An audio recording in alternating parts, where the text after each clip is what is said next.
તો કે પ્રાણવાયુ છે ને એનું કામ આપણા શરીરમાં શું છે ખબર છે? શ્વાસોશ્વાસની પ્રક્રિયા.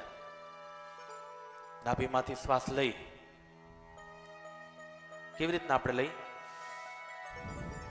શ્વાસ કાઢી, શ્વાસ લેવો અને શ્વાસ કાઢવો.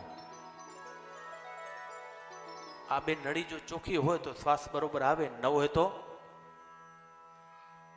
મતલબ ક્યાંક રૂકાવટ થઈ ગઈ.